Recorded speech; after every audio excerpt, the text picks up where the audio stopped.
Hello, je suis ravie de te retrouver pour cette deuxième séance liée à l'énergie 7. Si tu as la chance d'avoir une deuxième fois cette énergie 7, ça veut dire que tu as déjà visionné la vidéo numéro 1. Et si tu as pratiqué régulièrement et que tu t'es entraîné à la contraction de ce centre et à cette respiration thoracique, tu pourras donc switcher le début de cette vidéo. Si tu ne l'as pas revisionné ou si c'est pas encore totalement au point, je préférerais que tu la suives à nouveau plutôt que de switcher directement aux exercices afin de vraiment bien intégrer cette base qui est encore une fois super importante.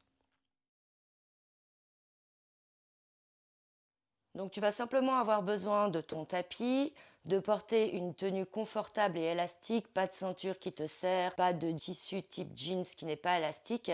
Et ce qui serait pas mal aussi, c'est que tu puisses avoir soit une écharpe à côté, soit une ceinture, soit pourquoi pas la sangle de ton tapis si tu en as une, pour qu'on puisse l'utiliser dans l'explication et l'entraînement de la respiration. On va aussi, au début de cette séance, rester passablement assis. Donc, si tu es confortable et que tu peux te placer sans être avachi en arrière sur le sol, tant mieux. Si c'est compliqué, tu peux placer un petit coussin sous tes fesses qui permettra de soutenir le bas du dos. Tu peux également pratiquer cette séance carrément assis sur une chaise. Pendant cette séance, tu n'auras pas le temps de t'occuper d'autre chose, de penser à autre chose. Tu vas être vraiment pleinement concentré sur toi-même. D'où ce qui serait pas mal, c'est que tu sois isolé du reste du monde, pas dérangé et en pleine possession de tes capacités de concentration. Le Pilate est basé sur 7 principes fondamentaux. Le premier, c'est la concentration. Le deuxième, c'est le contrôle, qui définit la maîtrise de chaque mouvement. Le troisième, c'est le centrage ou le powerhouse. C'est de mettre en action les muscles profonds du centre du corps. Le quatrième, c'est la respiration. Elle est bien spécifique, elle est dite thoracique et costale. Ça va être notre premier entraînement d'aujourd'hui. Ensuite vient l'isolation. Je ne vais pas trop t'en parler aujourd'hui parce que ça peut se mettre en place au fur et à mesure des répétitions et des futures séances. Il y a aussi le principe de précision. Chaque geste est vraiment précis, réfléchi, contrôlé du début jusqu'à la fin. Ensuite, il y a aussi la fluidité. Ça, c'est aussi un principe qui va se mettre en place plus ou moins tout seul. On ne va pas s'attarder là-dessus aujourd'hui. La répétition va faire que ça va s'affiner et que ce sera beaucoup plus simple d'être fluide pour toi. Et la dernière, comme tout et comme toujours, ça va être la fréquence et donc la régularité. Plus tu pratiques quelque chose, plus tu l'instaures en mode routine et en mode réflexe dans ton corps, et plus ça devient facile, comme d'habitude et comme tu m'entends te le dire régulièrement dans les autres vidéos. Avant de passer à la pratique, on va reparler de ce centre du corps. C'est vraiment le centre d'attention de la méthode Pilates. Pour le mettre en action, on va commencer d'abord, et là je t'invite à faire la même chose que moi pendant que je parle et pendant que je vais te donner encore d'autres consignes. Il faut, pour l'engager, commencer par serrer l'arrière, c'est-à-dire le sphincter de l'anus, comme si tu te retenais d'avoir un gaz. C'est vraiment profond, c'est vraiment intérieur, c'est pas les fessiers. Les fessiers, c'est des muscles extérieurs. Donc c'est juste, je me retiens de lâcher en gaz. Ensuite, on va serrer le périnée, le stop pipi, donc comme si tu te retenais de faire pipi. Et ce fameux transverse, on va l'engager en rentrant le ventre du bas vers le haut, comme si on rentrait dans un pantalon trop petit. Donc en gros, prendre son centre, c'est serrer l'arrière, serrer l'avant et rentrer son ventre du bas vers le haut et tenter de garder ce centre engagé durant toute la séance de pilates.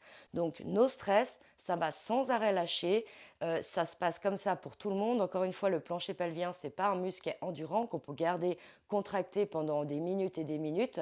Donc, c'est pour ça que le premier principe du Pilates, c'est la concentration, parce qu'il va falloir tout le temps penser à plein de choses, dont en premier lieu ce centre. Avant de partir dans l'exercice, est-ce que je suis bien engagée? Anus, périnée, ventre. Est-ce que pendant l'exercice, je reste engagée? Et ça va. Maintenant, on va aussi avoir des principes de posture. Quand on est assis comme ça sur les fessiers, sur le bassin, on va toujours chercher à mettre notre bassin en neutre. Pour ça, l'indicateur, ça va être de tirer un muscle fessier puis l'autre et de sentir que tu es en appui sur tes os des fesses, là, les ischions. Ça délimitera qu'en position assise, ton bassin il est en neutre. Ensuite de ce bassin est posée la colonne. Donc là, cette colonne, tu vas imaginer qu'au milieu de ta tête, il y a un fil qui te tire, mais sur le profil, ce fil il est légèrement à l'arrière.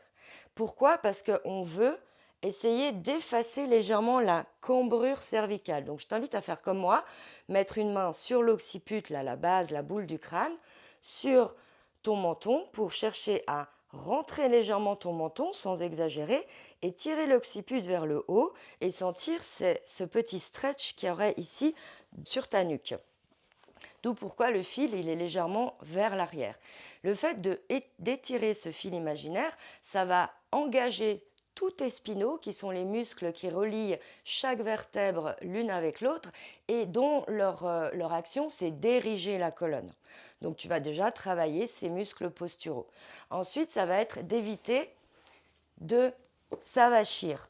Donc on va aussi pousser légèrement les épaules en arrière sans exagérer et on va en permanence penser à nos épaules. En gros, l'image c'est on va glisser nos omoplates dans les poches arrière du pantalon parce que pour en oui ou pour en non, surtout quand on est en force, on a tendance à lever les épaules. Le corps, il va se mettre à tricher, à engager des gros groupes musculaires comme les trapèzes qui lèvent les épaules, alors que nous, on veut travailler les muscles profonds de la posture, donc on ne veut pas engager ces muscles-là qui sont déjà sursollicités par le stress et autres.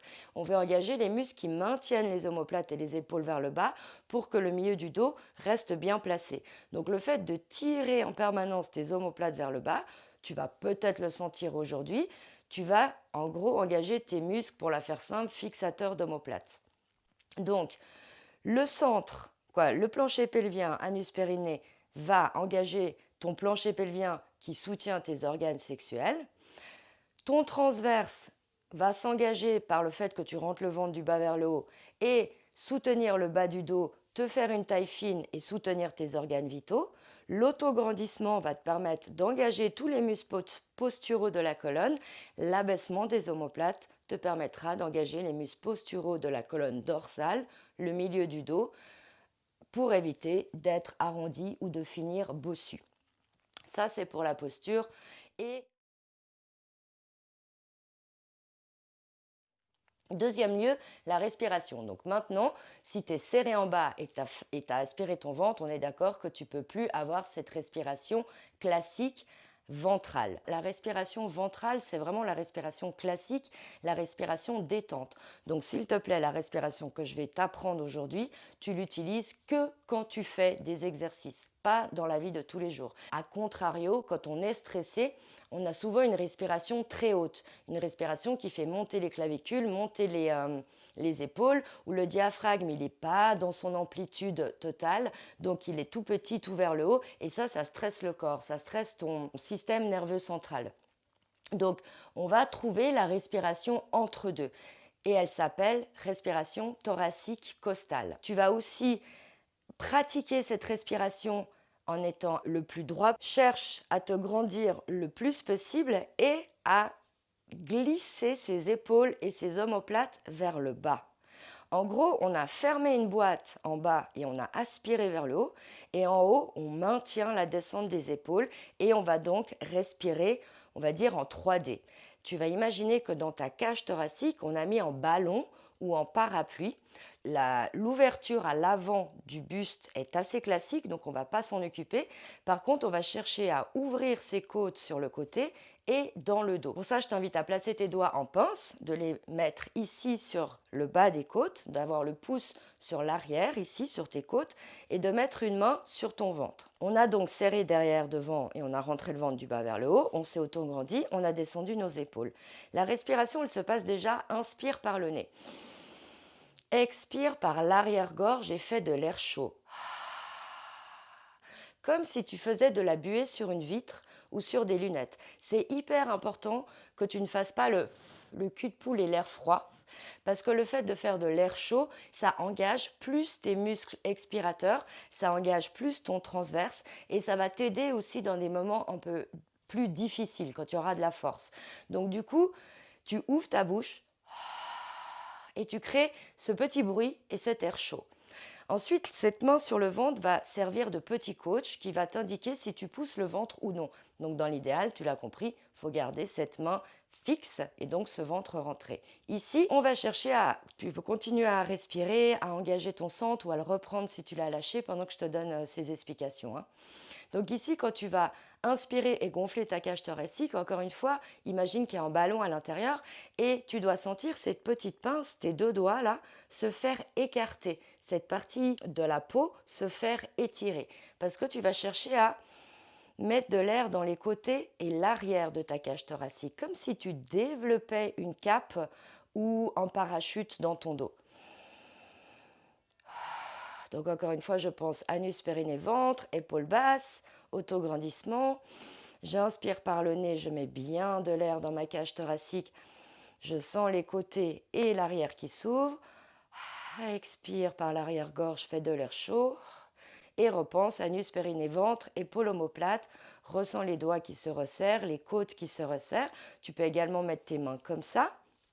Placer le bout des doigts, le bout des majeurs ensemble et à l'inspire, il s'écarte. À l'expire, il se resserre. Ou tu peux aussi, si ce n'est pas très palpable, prendre ta ceinture, ton foulard ou ton élastique de tapis, le placer, le serrer un peu juste en dessous de la poitrine, encore une fois sur le bas de ta cage thoracique. Et j'inspire, je ressens ma cage thoracique qui presse contre cette lanière et elle s'écarte. J'expire, elle se resserre. C'est peut-être pas très visible à mon histoire, mais elle s'écarte, elle se resserre. Je garde mon plancher pelvien engagé ou je le reprends, pareil avec mon transverse. Je sens mes côtes qui s'ouvrent.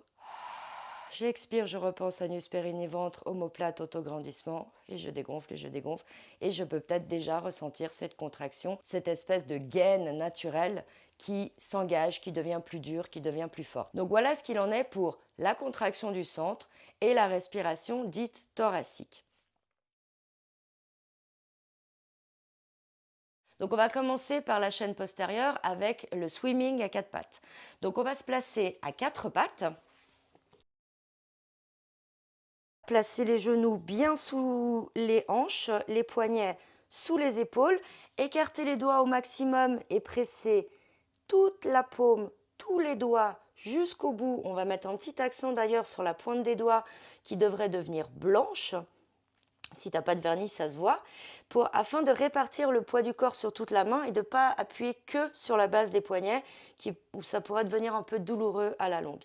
Ensuite, on va prendre notre centre, anus, périnée, ventre. On va mettre l'intention de tirer le coccyx en arrière, le sommet de la tête en avant. On ne va pas lâcher la tête vers le bas, mais bien au contraire, pousser l'occiput vers le haut, puis vers l'avant du corps. Et on va commencer par l'éducatif. L'éducatif, c'est dans l'expiration, je presse une diagonale. Donc, on va dire main droite, genou gauche. À l'inspire, je replace mes quatre appuis. Et à l'expire d'après, je presse main gauche et genou droite. Et on reprend. Inspire, je reviens sur mes quatre appuis. Expire, je presse un peu plus une diagonale. Et je recommence. Et là, normalement, tu devrais sentir qu'il se passe quelque chose dans ton corps au niveau contraction musculaire. C'est assez fin, c'est assez subtil, mais il y a quand même une contraction qui s'opère. Alors, pour te donner la réponse, suivant les gens, c'est à l'avant ou à l'arrière et ça va être en mode un peu croix, vu qu'on est en train de presser les diagonales. Ça va être notre première attention. Ensuite, on va y aller ensemble, on va presser main droite et genou gauche et on va glisser ce qui n'est pas en pression, donc la jambe droite et le bras gauche. Une fois que c'est tendu, on va essayer de ne pas lâcher l'épaule, de ne pas lâcher la hanche. On va en gros imaginer qu'on a un plateau rempli de coupes de champagne et il n'y a aucune coupe qui doit tomber. Une fois qu'on a donc bien appuyé nos appuis, bien fixé notre omoplate, notre centre, notre bassin, et que la jambe et le bras sont tendus, on va les décoller. Mais on ne va pas chercher à les lever trop, parce que si on les lève trop, qu'est-ce qui se passe? On est en train de cambrer. Donc on va plutôt chercher la longueur. Une fois qu'on va redescendre, on va fléchir le genou, fléchir le poignet. Et si rien n'a bougé, qu'on n'a renversé aucune coupe de champagne, eh ben, on peut replacer poignet et genou sans avoir à lever l'épaule. Pareil de l'autre côté. Je presse main gauche, genou droite. J'allonge bras droit, jambe gauche. Et je décolle. Hop. Et je redescends. Et ça se replace tout seul. Même chose de l'autre côté. Expire.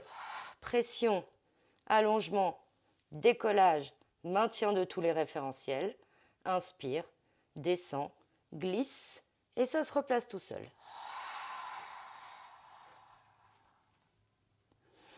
Donc c'est toujours la même histoire. Je suis tout le temps en train de penser, avant de partir, est-ce que je suis bien alignée? Est-ce que je suis bien centrée? Quand je fais mon mouvement, est-ce que je l'exécute parfaitement en restant longue? Et est-ce que mon expiration elle est bien chaude? Est-ce que je maintiens bien tout? Entre autres le centre évidemment, mais mon autograndissement, ma fixation d'omoplate.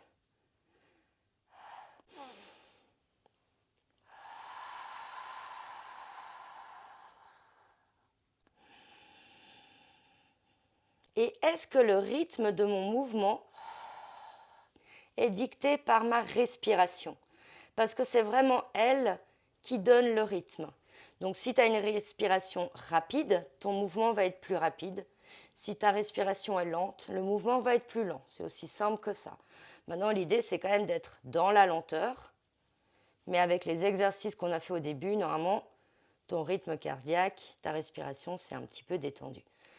Ensuite, si on veut aller plus loin, on peut garder la jambe et le bras tendus et décollés, revérifier tous nos placements, appui, les doigts, le centre, les omoplates, et avancer légèrement le poids du corps, fixer un point avec son regard et décoller le coup de pied arrière. Pas besoin de le lever trop.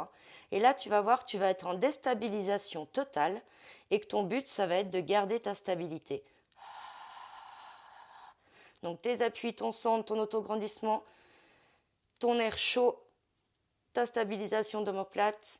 Et ensuite, on repose le coup de pied. On redescend, bras et jambes.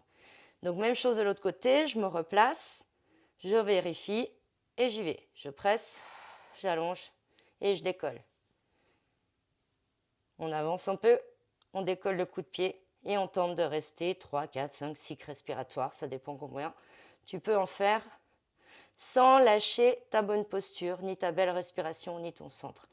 En gros, on lutte contre la tempête. Chaque fois que j'expire, je pense à ma force. Anus, périnée, ventre, omoplate. Et je sens tout s'engager. Et les pointes des doigts qui pressent dans le tapis également. Et on redescend tout. Yes! Donc ça, je pense, a dû le sentir. Soit ça tangue et ça ne marche pas, il faut s'entraîner pour que ça fonctionne, soit ça bosse à fond. Maintenant, le roll-up. On va s'asseoir à l'avant de notre tapis sur nos ischions. Donc on tire une fesse puis l'autre, ce qui veut dire que notre bassin est en neutre. À l'inverse, on auto-grandit en tirant l'occiput ou le fil imaginaire. On place nos épaules, nos omoplates, notre centre et on prend une inspiration dans cette posture de départ. Et à l'expiration, je bascule mon bassin en arrière, je pousse mes 2 crêtes iliaques en arrière et j'essaye de dépasser les muscles fessiers pour pouvoir pousser ma colonne lombaire le plus bas possible, le plus en arrière possible. Une fois que je suis là, étant donné que je suis fermée à l'avant, je vais inspirer dans le dos et les côtés et expirer en remontant en gardant cette colonne en forme de C. Une fois que je sens à nouveau mes ischions sur le tapis, c'est que mon bassin il est en neutre, je peux replacer lombaire, dorsale et cervicale. Et on recommence. Expire, bascule arrière du bassin, je pousse mes crêtes iliaques, mon nombril et mon sternum en arrière. J'essaye de venir déposer ma L5, mais si j'y arrive pas, je reste. J'inspire dans le dos et les côtés. J'expire, je tire le bout des doigts et le sommet de la tête en avant en restant arrondi au niveau du dos. Et dès que je sens mes ischions sur le sol, j'inspire et je replace chaque vertèbre l'une après l'autre. Je reste auto-grandi, je ne me tasse pas dans mon arrondi du dos. Et je remonte avec la force de l'expire, le dos rond, et je replace mon dos, vertèbre après vertèbre, à l'inspire. On en refait encore une, expire, bascule arrière, c'est bien le nombril qui pousse en arrière et pas le haut du dos. On doit creuser le ventre, arrondir le dos du bas vers le haut. Je reste dans l'inspire, je sens la force dans mon centre et l'extension, le stretch dans mon dos. Expire, je remonte sans bouger ma colonne, comme si quelqu'un me tirait du bout des doigts. Et à l'inspire, je replace mon dos du bas vers le haut. Donc ça, c'est excellent pour renforcer ses abdos et pour acquérir, le but il est là en fait, c'est acquérir de la souplesse lombaire. On va juste faire un petit test au niveau 2 de ce mouvement, c'est de descendre et déposer chaque vertèbre l'une après l'autre. Donc rien ne change, position de départ identique, exécution identique, j'expire, j'essaye de déposer L5, L4, 3, 2, 1 et ensuite les dorsales et l'occiput. Et si j'arrive à descendre en douceur comme ça, c'est que j'ai assez de souplesse lombaire pour poser ces fameuses L4, L5 qui sont très creuses et qui sont assez difficiles à rendre souples. Mais à force de faire ce genre de mouvement, tu vas y arriver. À contrario, si quand tu es descendu, à un moment donné, ça a fait pouf, ben ça, c'est le signe que certaines de tes vertèbres sont encore trop soudées, pas assez flexibles, et du coup, tu n'arriveras pas à remonter. Parce que le but, c'est non seulement de descendre en les déposant les unes après les autres, donc en douceur, de revenir dans le neutre ici, j'ai toujours, quand je reprends mon bassin neutre, le petit triangle à plat et la courbure naturelle de ma colonne lombaire. Ici, je ne bouge pas, j'inspire. Et à l'expire, l'idée, c'est je bascule le bassin en arrière. En même temps, j'enroule cervical dorsal et je pousse sur chacune de mes vertèbres pour m'aider à remonter.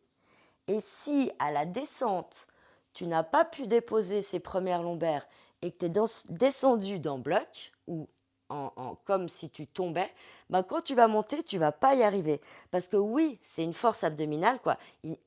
Cet exercice nécessite une force abdominale, mais encore une fois, ça nécessite aussi une souplesse lombaire. Donc si tu n'arrives pas à remonter, qu'est-ce que va faire le corps? Il va donner un à-coup, et en fait là, sans peut-être même que tu t'en rendes compte, c'est les muscles de ton dos qui vont se mettre en action. Et ce n'est pas l'objectif de cet exercice.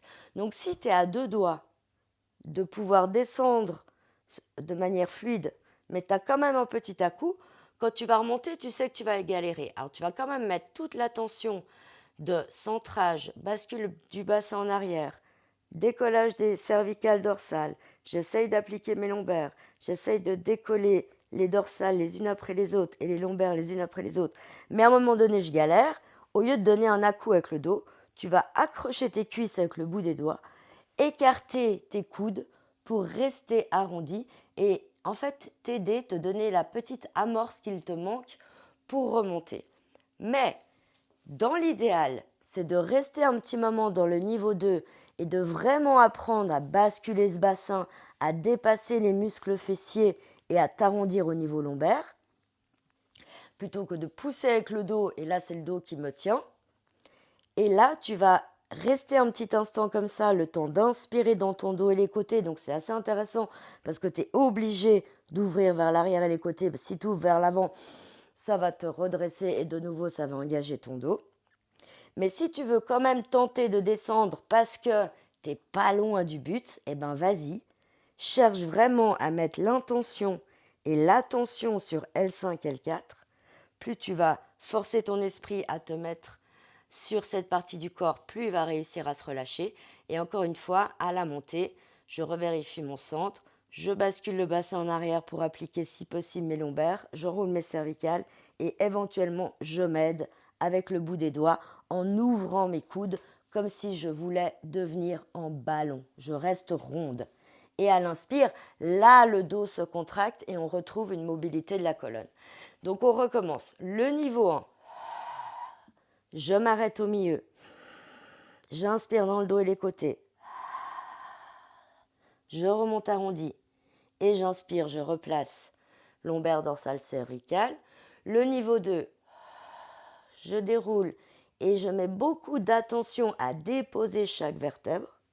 Je reviens en bassin neutre, j'inspire, je fixe mes omoplates, j'allonge ma nuque, je vérifie tout ça. Et à l'expire, bascule arrière du bassin, enroulement des cervicales, je pousse sur mes différentes dorsales, et puis L1, L2, L3, L4, L5, et je remonte ou je m'aide en tirant sur mes cuisses. On en refait encore une, on essaye d'aller jusqu'en bas, expire, bascule en arrière, et dépose, toujours en cherchant l'autograndissement, l'espace entre chaque vertèbre, les vertèbres au sol. Inspire, je reviens en bassin neutre et je baisse mes omoplates. Expire, je m'enroule en poussant sur chacune de mes vertèbres ou je m'aide avec les cuisses, les doigts et les cuisses, et je remonte arrondi. Allez, une petite dernière. Expire, bascule en arrière. On va se refaire le niveau 1 pour celles et ceux qui sont sur le niveau 1. Inspire dans le dos et les côtés, ou allongé sur le dos si tu as choisi le niveau 2. Expire, remonte en t'arrondissant. Et à l'inspire, reprends ton dos neutre et plat en replaçant chaque vertèbre du bas vers le haut. Voilà, ça c'est un exercice qui est vraiment, vraiment excellent. Encore une fois, pour renforcer les abdos et pour acquérir une belle souplesse au niveau du dos, principalement en bas du dos. Et maintenant, on va travailler le twist dans le spine twist. Alors, il faut que ton bassin, que tes deux ischions soient bien ancrés dans le sol, que tes jambes soient tout sauf croisées. Donc, on peut les mettre en diamant, on peut les allonger, on peut les ouvrir et les fléchir, comme on peut les mettre aussi face, parallèle, n'importe comment, mais pas croisés. Le fait d'être croisé, ça désaxe un petit peu ta colonne vertébrale. Moi, je vais mettre en diamant parce que j'aime bien cette posture. Si tu n'es pas à l'aise en étant à même le sol, que tu pars trop en arrière, vu qu'on va twister la colonne, on va être obligé d'avoir une colonne le plus droit possible. Donc, si tu as le bassin qui part en arrière, ta colonne ne sera pas droite. Soit tu places en coussin, soit tu peux aussi rouler ton tapis et utiliser ce petit coussin de tapis de manière à caler tes fesses. Donc, en gros, tu vas venir déposer un muscle fessier puis l'autre sur le petit coussin et garder si possible tes ischions au sol. En gros, tu vas venir comme mettre une cale, tu sais les cales qu'on met sous les portes pour rehausser tes fessiers et venir tenir ton bassin neutre. Moi, j'en ai pas besoin, je l'enlève. Mais vraiment, n'hésite pas parce que, encore une fois, on doit placer nos deux vertèbres, toutes nos vertèbres, mais on va prendre l'exemple de deux vertèbres pile poil l'une au-dessus de l'autre pour que quand on twist, le disque intervertébral, il ne se fasse pas pincer parce que la colonne, elle n'est pas droite. Donc, ischion dans le sol ou dans un petit coussin, autograndissement avec le petit fil ici ou l'occiput qu'on tire, engagement du centre et abaissement des omoplates. Dans un premier temps, on va chercher à faire une rotation de la colonne dorsale. Donc déjà, tu vas imaginer que tes deux ischions, ils sont comme scellés dans du béton, donc ils ne doivent pas bouger. Si tu as les jambes tendues, là on voit bien, si je bouge mon bassin, j'ai un pied qui va partir en avant puis l'autre.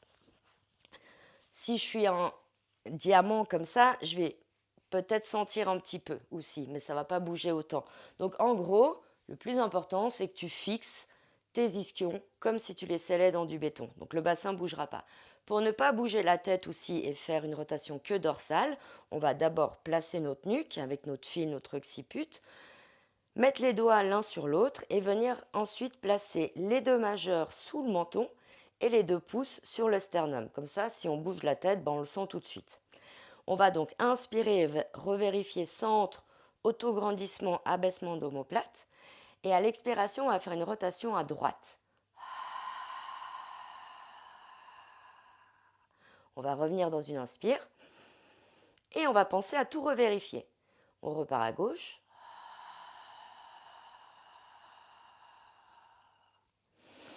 Et je revérifie. Centre, autograndissement, épaule. Expire, expire, expire, expire. Twist au maximum sans que les ischions ne bougent. Pareil de l'autre côté.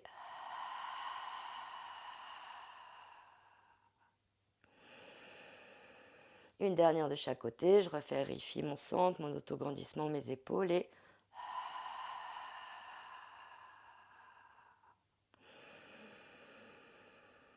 Je revérifie tout parce que ça a tendance à bouger et on recommence.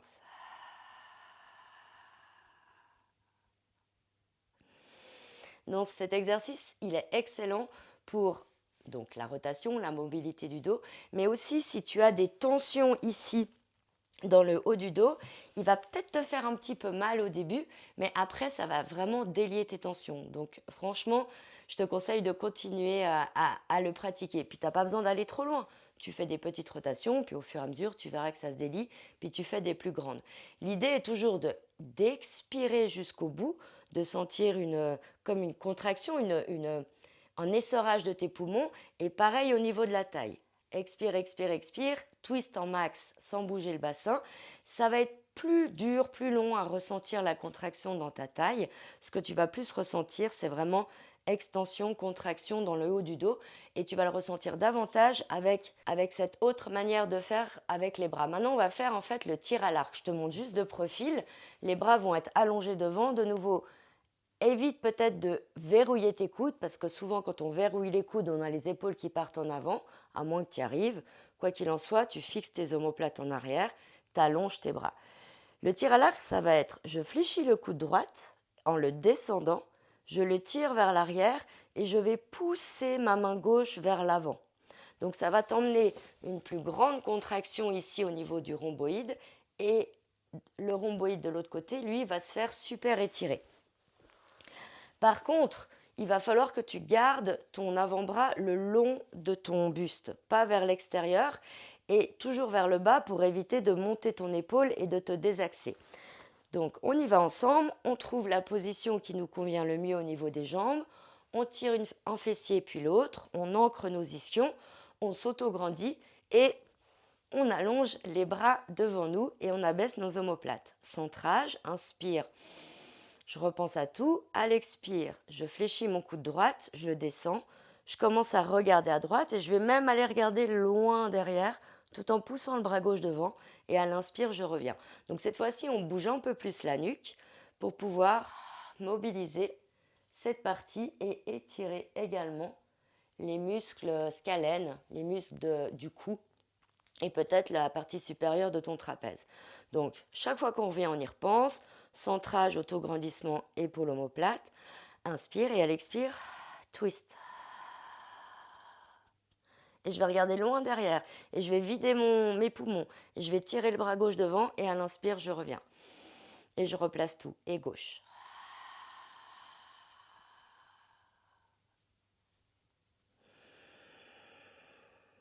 Il fait du bien.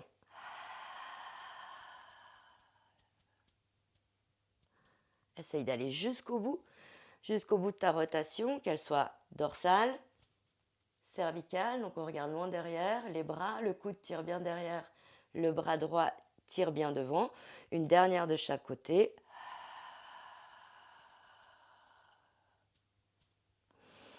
J'abaisse mes épaules parce qu'elles montent quasi tout le temps dans celui-là.